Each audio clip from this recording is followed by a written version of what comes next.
Hello and welcome to Tremaine Sci-Fi Hour. Today we are discussing Star Wars. Now Joda is off sick because she Jag, what was it you said before the recording? Well, as Jeff Goldblum said in the sci-fi classic that it was Jurassic Park, life gets in the way. And that is the reason Joda is not here. Life has gotten in the way.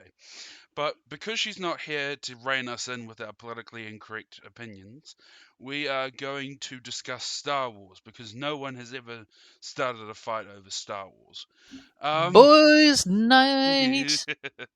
So, Jag is going to play host a little bit here because, in this regard, I am a bit more knowledgeable on Star Wars than Jag is. Well, in the universe and canon, I'm more knowledgeable, but Jag is also a bit better at knowing the names of the motifs and things like that. So, Jag, what's your? I guess you take over from here. So, what's your first question? So, Star Wars. Made to Yes. sell toys? Or made to be a good movies series? I would immediately go off script and off those answers and say accident. I think George Lucas Both had parts? both parts. Well, I would say if you look at how he designed the characters, sure, that we can say they were made to sell toys, but you could also say they look cool. Mm, Darth Vader looks cool. Because he's meant to be like a scary dark lord.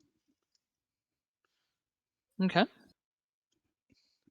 Speaking of Darth Vader and his look,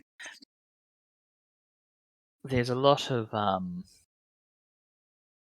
the get-go, there's a lot of sort of fascist imagery. Yeah, certainly.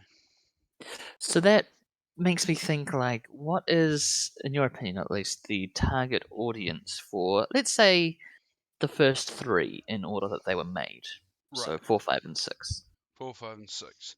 I would say they were definitely made for probably teenagers, young, like older kids, and probably an unintentional side effect was the nerd um, demographic. I would say, and that's not to say you can't enjoy Star Wars as an older person. That's what I certainly do, but it's more that the target audience was certainly intentioned to be children, and that's seen in the way that the story is told. It's a very simplistic story of save the princess, destroy the new super weapon, save the day.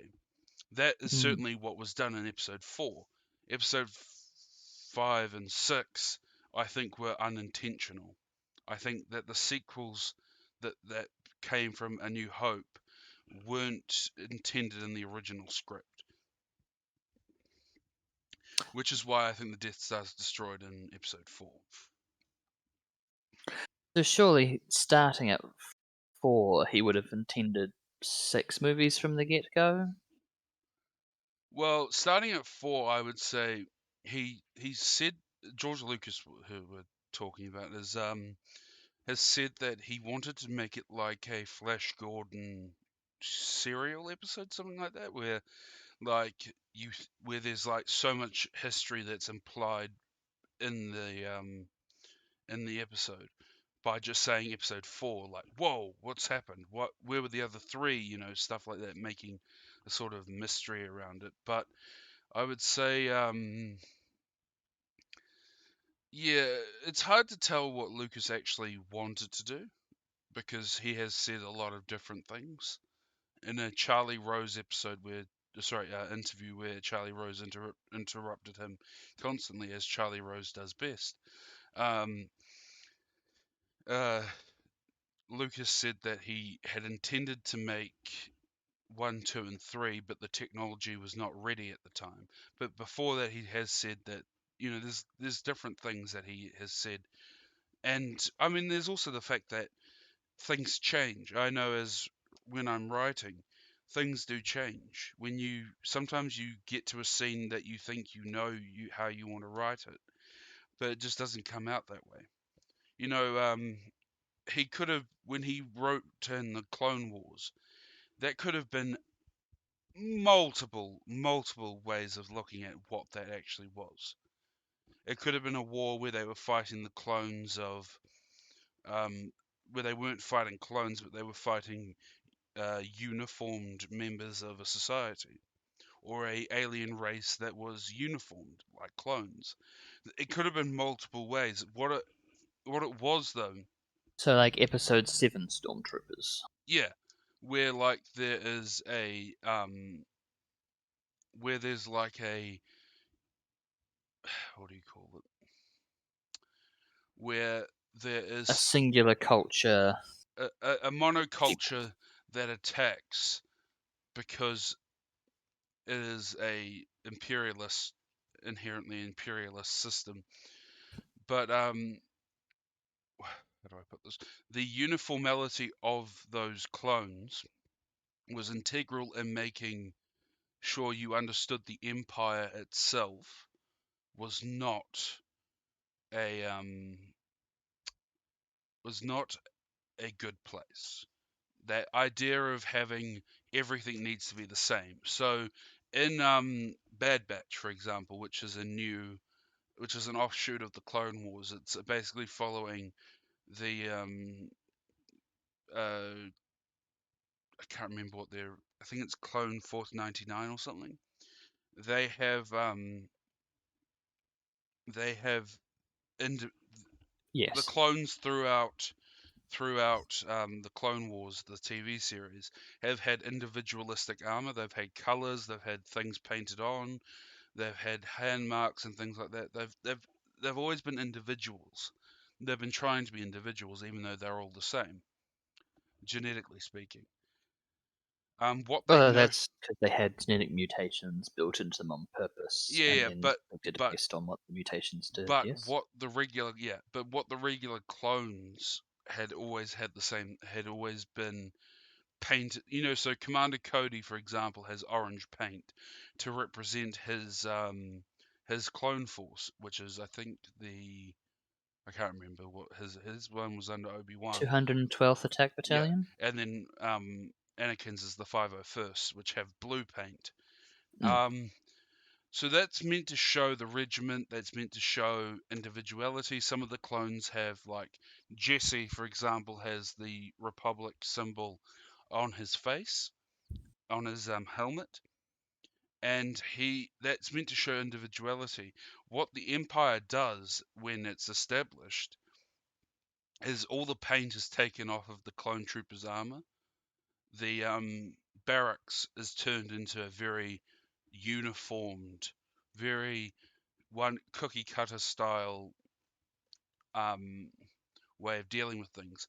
So what you see immediately is the taking away of individuality and the taking away the sort of despotic rule of Palpatine is taking Mm. away the individuality of the soldiers, and that is very important in making the Empire out to be the bad guys, which is very important because without it, what are they fighting for? So, it's very easy for me to pull up things that Lucas has said, which, one, goes against my, you know, I am a proponent of death of the author, and also, two, he has said that originally there was going to be just episode 4, and it was to get people's attention, or that he only was going to do 4, 5, 6. And he's also said that it was going to be a 12 movies in total. So if we drop away a little bit from his intention and just go with your opinions, because also, frankly, it's more interesting. Um, he, do yeah, you think this cleaning of the soldiers and the culture, essentially, do you think that there is an element of the neo corporate, or was yes, it just certainly yes. simple fascism? I think it's a combination of fascist and neo-corporatism, because if you look at when the movies for the prequels and especially the originals were made, it was during the height the 80s, sorry, the 70s and the 80s, and in the 90s as so the end of the 90s and the early 2000s. There was certainly beginning to there was this beginning of corporate nature where nothing is individual. No one works at their own pace. No one works at their own speed. Everyone has to work in a certain way. There's a box. Everyone needs to fit inside the box. If you don't, you are completely out of the box. And you're out of a job too. And Mm. that can be seen in the droids and in the clones. Droids in the Star Wars universe, when they're fighting the Clone Wars, fight in a very stiff, linear manner. They point and they shoot, and when they die, they die. And the next one stands up behind them, points and shoots, dies. The next one comes, and essentially that is to show what war does, which is kills lots of young men and young women. Now, it doesn't do anything other than that. Really, in Lucas's view, I assume. Sorry, no, death of the author. In my view, that's what it does. So, in that style of war, it is very mechanical in terms Right. like the destruction of people in that sort of way. Yeah, now is that the B1 battle droids, the Roger Roger, guys, or is Roger. it a range of Roger, Roger. So war droids? The B1 battle droids are the ones that we see in episode 1 and 2. But we also see the super battle droids, which are the big bulky ones that have like their head shoved into their chest. We The see super battle droids, super battle droids. Yeah, B2s, we have yes. the droidicas that are the ones that roll a pair and then a shield forms around them. And then they start firing like Gatling guns. Those are droidicas. There's the buzz droids that attack Obi-Wan's ship and Anakin's ship. Um, Obviously, there's General Grievous, who's not a droid, he's a cyborg, but he is the leader of the army.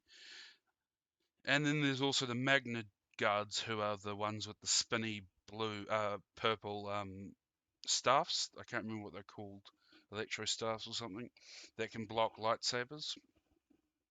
Yeah. Which then brings the question: why didn't they build the droids out of the? Anyway, yeah, no, There's a lot of questions of if this worked, then why didn't they? Though I have seen people say, I'm going to have to rely on you here. Jedi? I thought they were a myth. What era was that? What? that was like 30 years after the Clone Wars.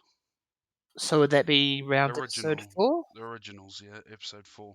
Original trilogy? Okay. Yeah, So it would make sense that they're not prepared to fight Jedi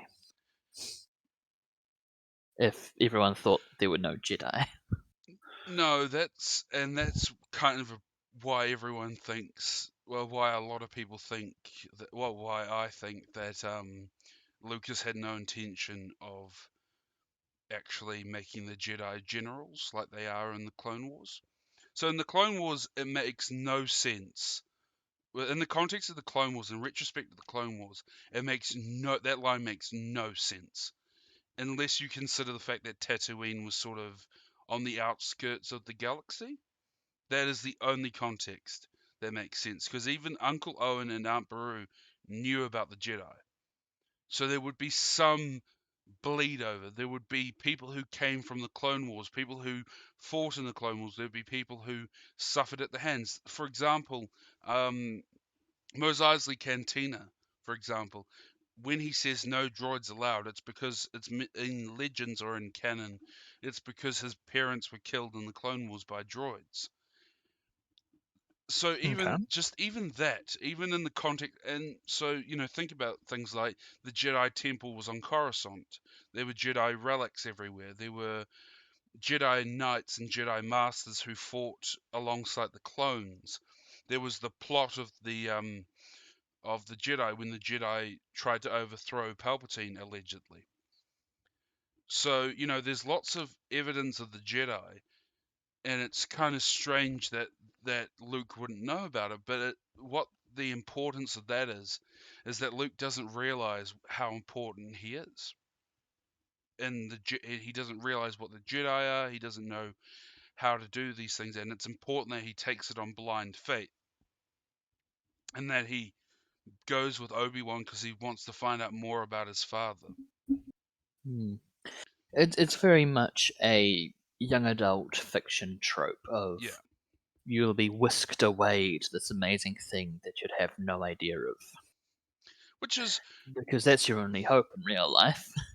and Because everything you know of is not going to help you. exactly, yeah. And what's important about that as well is when we say trope, and this is just for the other writers out there, it doesn't mean you can't do it. It just means you should be wary when you're doing it. Yeah, be aware of how it's been done before.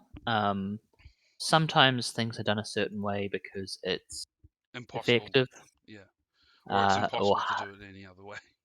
hard to subvert. Yeah, anything you think of that has been So, thought of before, it'll be a trope, and so, it's fine. and then also if you, because I know, and this is turning a bit into writing advice, but when I talk to Jag, I'll give Jag an idea that I've had, and he will immediately be able to tell me a part of where it's already been done. Hmm. I'm not a creator. I'm a critic. That is true. Um, And there's a but place for that. jacket, yeah, and that's important because what it does is it lets me go off and watch those things and read those things and realize they were done terribly. I can do better, Yeah, it can give you inspiration. It can make you realize and there'll be things that you can't yeah, do better. So actually, just leave people the original work. yeah, and it also humbles you as well. It's important that you are humble in a lot of your undertakings. Now, some people are too humble, but a lot of people are not humble enough when they realize when they're going into things, they need to realize they're either new or they are not successful enough to be to have that sort of confidence. But anyway, going back to Star Wars because that's Well, the let's meaning of riff off that. Success and confidence. Do you feel? I mean, I'm going to assume you do. Everyone seems to. Big change from the first trilogy to the second trilogy. yeah, yeah, Do you think that? So the popular view is that he gained more freedom um, due to his success, right, and was allowed to do what he wanted a bit more. And some people say that it opened up the universe and made things more interesting. Some say that it took away restraints when I forget the term, but restraint is what pushes creativity. right. Um, The um the barriers are something that you either need to overcome or find a way to subvert. Yeah, like so many great effects have been done due to lack of ability technology. to achieve them the way you wanted to. Right. Yeah. Uh, So what I will say is just I will add to that with think about how the audience changed from his mm, originals. So the originals were targeted at children, so you would need to have a simplistic story with mhm. defined good, defined bad, and there needs to be the hero wins, and there needs to be lots of colors. There's lots of things that need to happen. What I would say is the audience definitely shifted. Lucas realized he had captured adult fans as well. And I would argue that somewhat, maybe I'm reading too much into this, which we will discuss later about the blue curtains theory, the blue curtain theory, which is that I think Lucas realized that he had to make his story a bit more complicated. Because if you Mm, look at it goes from destroy the super weapon, kill the emperor to a plot by Trade embargoes and negotiations. and That's what I like. and even in the Clone Wars, he doesn't back away from that. There are good episodes where they're talking about banking. I mean, there's so much that like It sounds so unlikely. no, it's actually really important to the story, but it's also really interesting. Is when I remember watching it as a kid and thinking, "Whoa, this is blowing my young mind," and then I watched it again. I thought, "Whoa, this is blowing my young mind," and that is that is also true. Is the banking clans and things like that.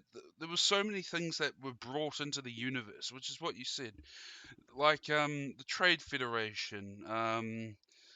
The Clone Wars were more fleshed out. The Sith were made, it tried to explain why there were only two Sith. It tried to explain how there were more than one Jedi. There was the talk of why there were dark times from the light times.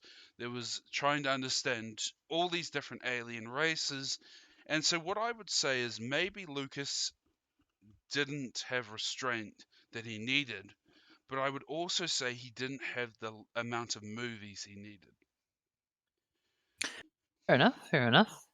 I would. Uh, Sorry. do you feel starting with 4, 5, 6, he locked himself into certain events having to happen in the prequels, Yes, and that but I think he also just completely disregarded things. so there's things in the prequel trilogy which messed with The originals, which pissed off a lot of continuity and yeah, stuff. Yeah. yeah, which he then simply just swept away. Like for example, when Obi-Wan says, "Your father's lightsaber, he would want you to have it." When did he say that? When he was screaming on fire? um, And then also we see in the prequels even, you've brought this up to me before, that Obi-Wan, there's actually a cut for where Obi-Wan comes back to get the lightsaber because they forgot Luke needs his lightsaber. So there's there's times where there are things that just happen that they kind of forget. And what people need to remember, and this is something I should have said at the start of the episode, these are just movies and TV Mm. shows and comics and books and toys. You don't need to get militant about it. You don't need. I'm a big Star Wars fan. Jay can attest to this. The fact that my room is surrounded by Star Wars Lego, Star Wars books, Star Wars puzzles. There's the Death Star on top of my fridge.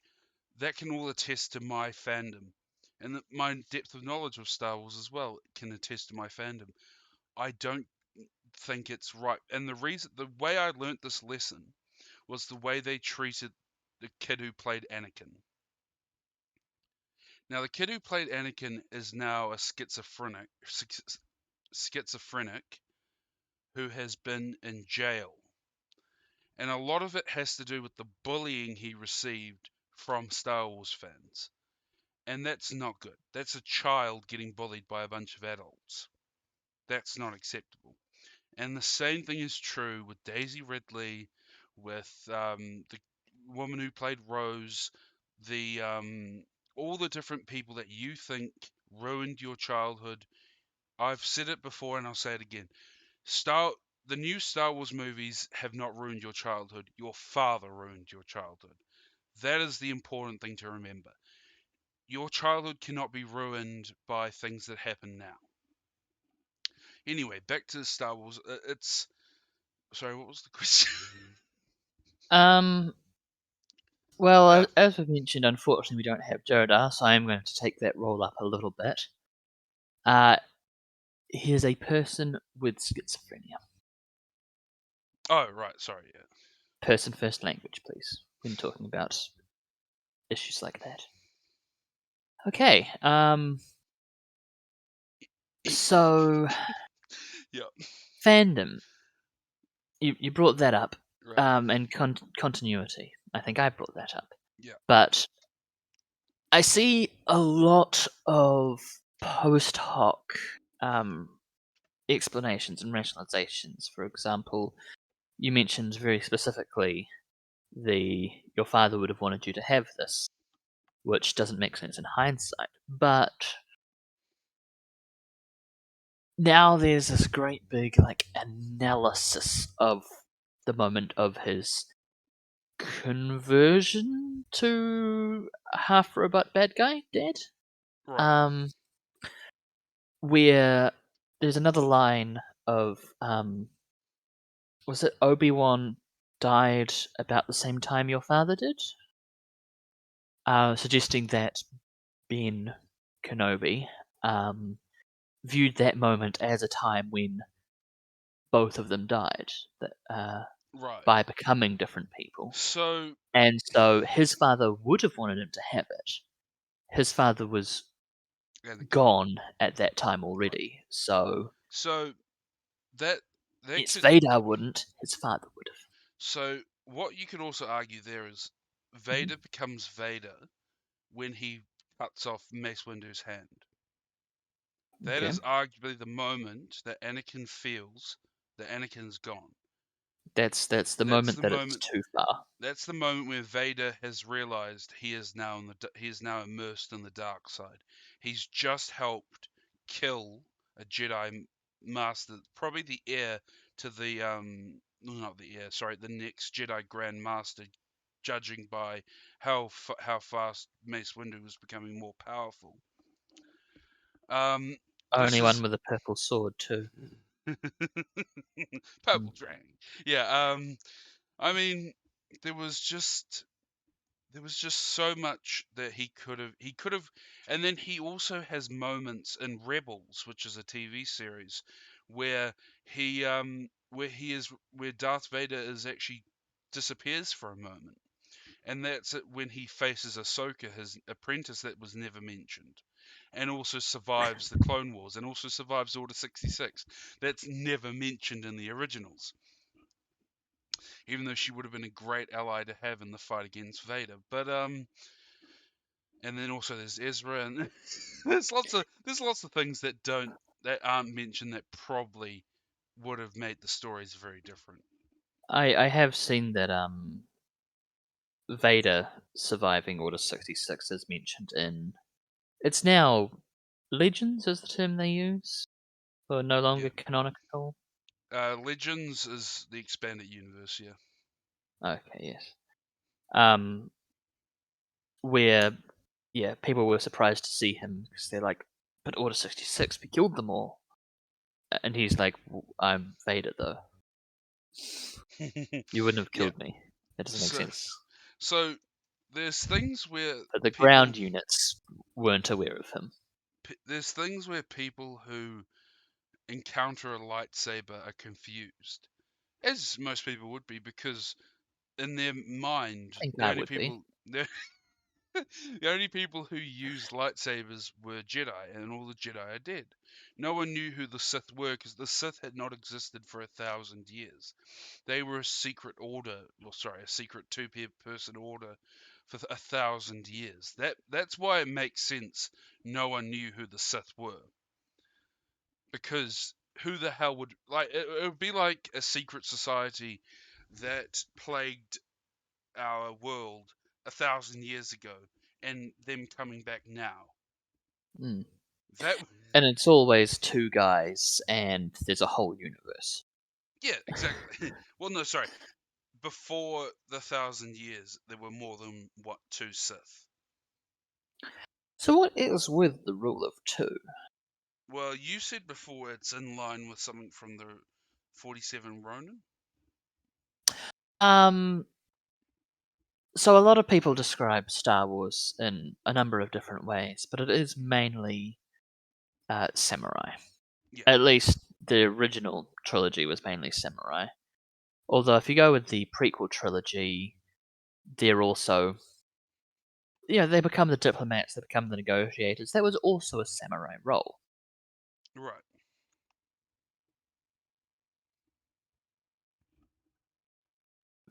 It is the person you'd send out to do your work for you. A lot of the armor is samurai based. The idea of one master, one student is also very samurai. the masterless samurai being the Ronin. Um, as I say, it is heavily samurai, but that's only for the original and prequel trilogy, isn't it? That that is something that is highly controversial now. Hold on. That is something that is highly controversial now, which is, are the sequels Star Wars in a way that Star Wars was, which is samurai, Arthurian legend, monomyth. And that's really hard to talk about because it's really difficult to see the samurai influence that Lucas may have understood better than the people who So wrote. very much get out there and do stuff. Yeah. And so, And the Duel of the Fates is also incredibly samurai. The idea that you would do a one-on-one fight even though your second is behind you. right, yeah. That idea of honor where where you wouldn't do that even though your life is under threat is probably quite a The Jedi rules are in many ways very Bushido. bushido. Yeah. Um, And that's I mean that's a lot of what new Star Wars, I would say, is it is sort of taking away from that Eastern influence and starting to move towards a more modern thinking. mm, For better or for worse is up to you.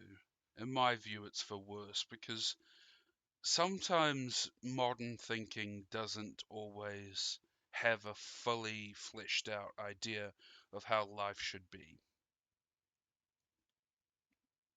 fair, fair. So, I'm not saying follow tradition because I certainly don't follow tradition, but if you look at what you achieve in life following with the knowledge of history is very important, and that goes back to what we were talking about with what's been done before when I was giving the writing advice for some reason. It's important to know it's important to know what has happened before. It is important to know where you come from and what has happened, and that comes in many ways. And to play Jodar for a moment, it also can help you understand why certain people feel a certain way about you or your race. So, for example, if you're white in New Zealand, you may not understand why Maori, Pacifica, and a lot of Asian people feel animosity towards you and feel a bit threatened by you.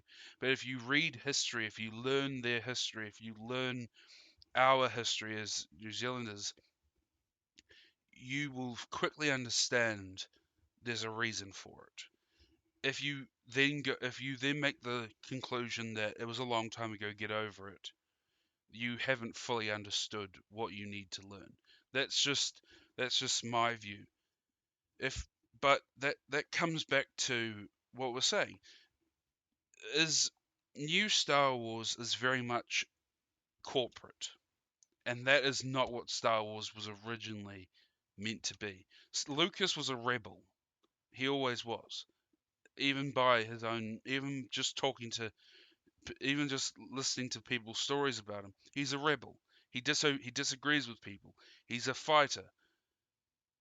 J.J. Abrams, Ryan Johnson, they're not to say bad directors. They are very much corporate career officers. There for they're not there because that may be their big thing. It's more they aren't interested in art films. They're interested in making movies that will make a lot of money, mm. in my view. It does always feel to me like Abrams is working for a studio as an Right. employee, whereas Lucas was always trying to run something. Lu- And yeah. he did. He ran multiple companies. He always wanted to be at the top of stuff, whereas Abrams, I say, makes popular work. He's talented at what he does. He has a different role, He's not someone who and I he does think it good. he's not someone I think should be in charge of something like Star Wars. Star Wars requires one dictator. Now, you can disagree with me whether or not the prequels were good, but it requires someone to make decisions. And I think we saw that in the sequel trilogy, which was very much chop and change. There's two movies that were directed by Abrams, one that was directed by Johnson, and you can see in the Yeah, middle, Johnson tries to shake things up and completely derails the entire story. Now, I'm not saying that particular story Abrams was choosing was good, or that Johnson's was good, or that either were bad. I'm just saying you can see the derailing of the storyline there. You can see when Luke throws the lightsaber away. That's not. a lot of people hated that. Also, a lot of people didn't understand why that was a big deal at the end of the movie, at the end of the first movie. Why was if Luke didn't, it was very confusing. The Praetorian Guard not turning on Snoke.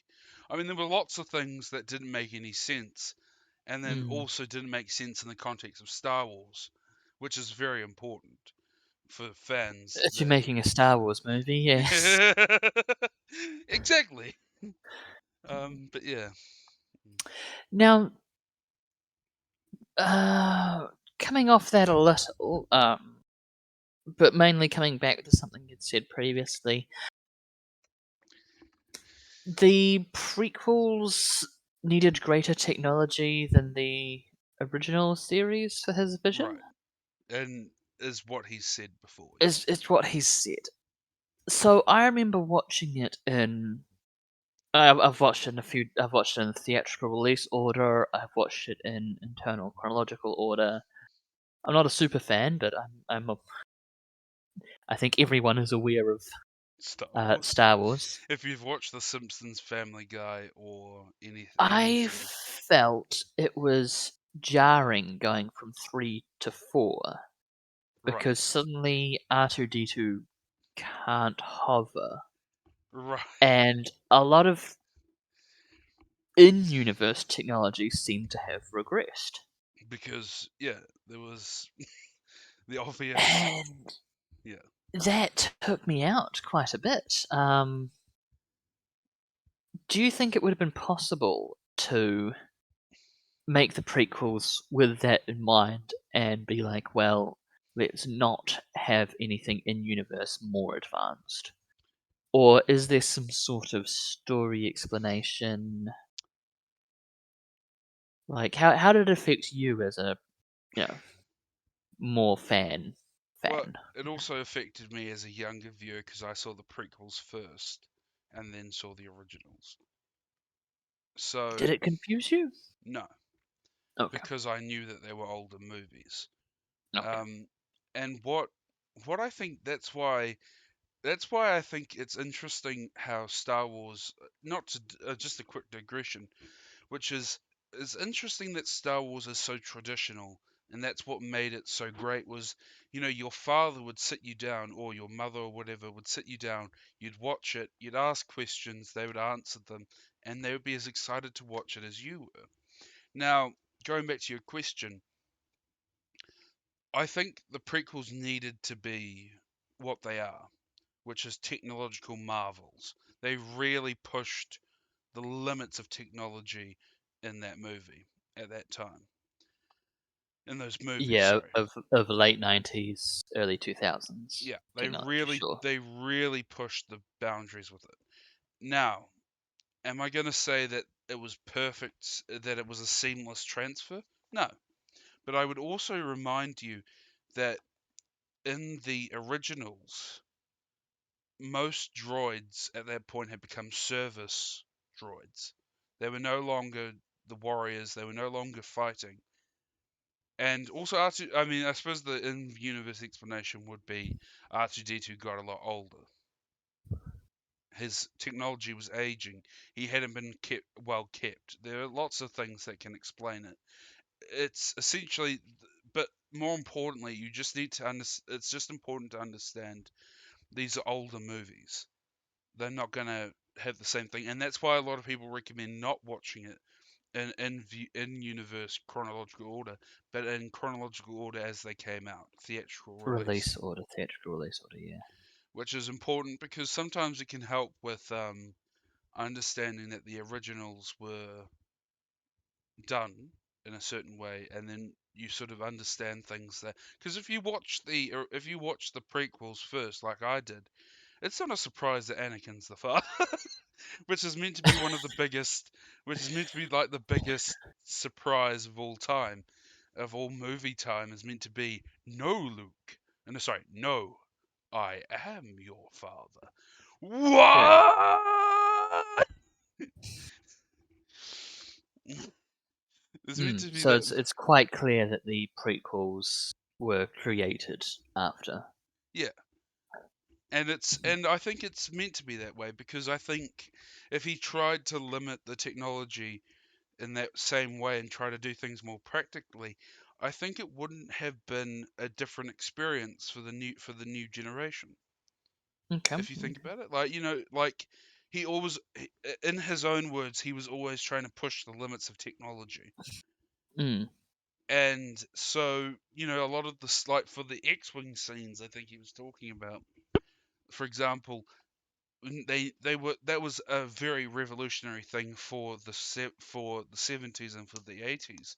That was a very revolutionary thing. But as we come along, it became less revolutionary. It became more commonplace. So when he did the prequels, he needed to knock it out of the park with Mm. technology, in his view, possibly. I will say that regarding spaceship fights and all that, um, having one would tilt left, and the camera would go with it, and that blew my mind. The fact that they'd turn and the universe moved instead, which is how it would be. Right. But I don't think I'd ever seen it portrayed that way before. Well, I will say being being taken out of it, having that jump from the high tech prequels to the lower tech originals, that is a personal Right. um, Yeah. problem of mine, and I think it comes down to the same reason I prefer hard sci-fi, which is the level to which I'm willing to suspend disbelief. Right. Yeah. I see that and I go, that's so it takes me out a lot more than it does maybe someone who has a bag of popcorn. Who's like, yep, cool. Yeah. Um, You're not pedestrian, is what you're saying. yeah, and that's sometimes to the detriment of the enjoyment. Right. Yeah. Like for Now, example, I think we've sort of established these roles, but I am sort of the optimist of our trio. I'm the one who always that's looking for the good and also looking for the to enjoy things. Jodo and Jag are cynical old people, so it's more carry on, Jag. her in a more socially aware sort of way, and me in more of a jaded sort of way. Yeah. I've seen enough that I can't help but compare and Right, yeah. contrast and just be really critical. Um, but I can still enjoy movies and shows. Now, when it comes to, I mean, you said that you watch them in universe chronological order, Yeah. but that raises another question of what, if you remember, what what edit, what cut did you see? Of the originals. If not the first time you watched it, what to you is your version? My version is the one that Lucas changed for the originals.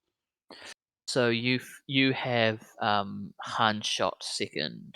For I you, have Darth Vader there's all saying these CGI no. aliens. I have Darth Vader saying no. No! And lifting the Emperor up, and I love that scene so much. Do not want. Yes, of course. Fuck you, Jack. Fuck you. You cynical old man. Uh, That is a reference to a very old translation of that scene. Do not So want. I think it was Oh no. dubbed into, it may have been Mandarin, but then subtitled English. So his no was subtitled "Do not want." Oh, Um, okay. it's terrible. It's terrible. Yeah. But okay, so your version, I've lost for the word for it, but the Lucas's one that it cut, is should we to say? you is the Lucas cut. Yeah. Okay. And so yeah, I mean also we're also not talking about the some of the things like Obi-Wan, for example, seems to age really badly all of a sudden once he's in the desert. Like if you To look at be fair, yeah, you would. true, true. But If he's no longer using the Force to sustain himself, which is an argument for a lot of Jedi having slow aging, um, you would. You would age in a desert. Your skin would loosen. You'd get lines. you Like, would yes, bald, grow absolutely. white hair, have a different facial structure. Like, I mean, I'm just being silly, but like, they really didn't make Obi-Wan, um, when Do they you chose feel him. they should have addressed it more? No, no, I don't. I don't think that's actually necessary. I'm one of those Star Wars fans who's like, you know what? I've seen enough. Like, people want Mace Windu to come back now. I'm like, no, I don't. I don't want him to come back. I maybe want to see him in the Clone Wars a bit more, and maybe they come back to the Clone Wars. But you know what? I don't need him to survive that fall. I Mm. didn't need Darth Maul to survive, but I'm kind of happy he did. I didn't need Boba Fett to survive, and somewhat conflicted that he did. Um, I didn't maybe need Ahsoka to survive. I'm happy she did. And there's lots of times where they bring back characters, and that makes their supposed deaths or their idea of the movies a bit cheaper. The fact that Palpatine came back, I didn't need that. In my view, I didn't. I knew that in my view, he died. I knew that there's a possibility he was alive because it's Palpatine. He plans for everything. But I Mm. didn't need it in that way. I didn't need the ugly clone with missing fingers and trying to get him someone to kill him. And I didn't really need that. But and I'm not really happy that I got it. And I'm one of those Star Wars fans who's able to say, I don't need to see everything. I don't need to see, a lot of people say, "Oh, but there's so much lore around this mountain." And I'm one of those people who says, I think you imagine there's lots of lore around that mountain because it appears to be that way. Now, if it's Tolkien, that's a completely different matter. There is lots of lore around that mountain. But when it's someone like George Lucas, in my opinion, a lot of stories served their purpose, and that was the only reason they existed. Mm. Mm. Okay. And so I think we touched on the idea of at least the original two trilogies, to quote Lucas, rhyming. Right. Um, do you personally see that in the work? Just And to the extent that you do, what does that mean? to me, the way we described it in that article and in the way that it's been said, I don't think it does. I think Star Wars was a happy little accident. And I don't think that degrades it. I don't think that means George Lucas is any less of a visionary. I don't think it means any of the actors were bad. I don't think it means anything other than it was a happy accident that episode 4, A New Hope, took off like it did. Um, and I don't think Lucas had planned 5 and 6. I don't think he had even really planned 1, 2, and 3. I didn't think, you know what, I think he didn't even think that movie was going to do well,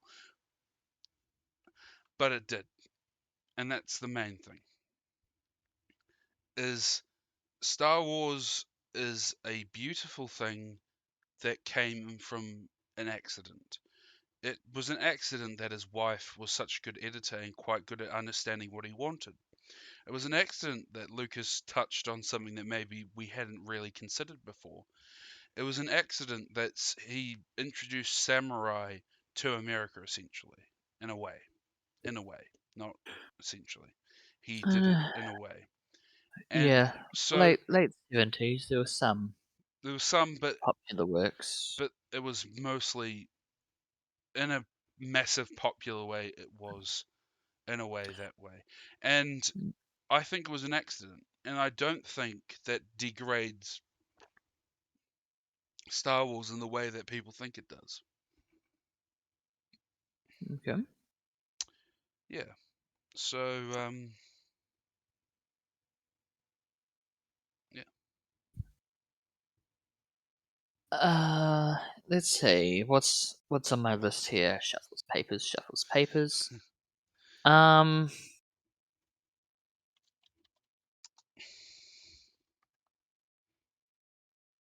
anything with expanded universe that you wanted to get into, or No, no. just I think we've covered enough for this episode. So I'll just do our wrap up.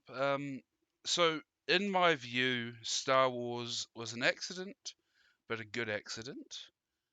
And I think you don't need to be nice, but you need to be polite when you're talking about people who have done these movies.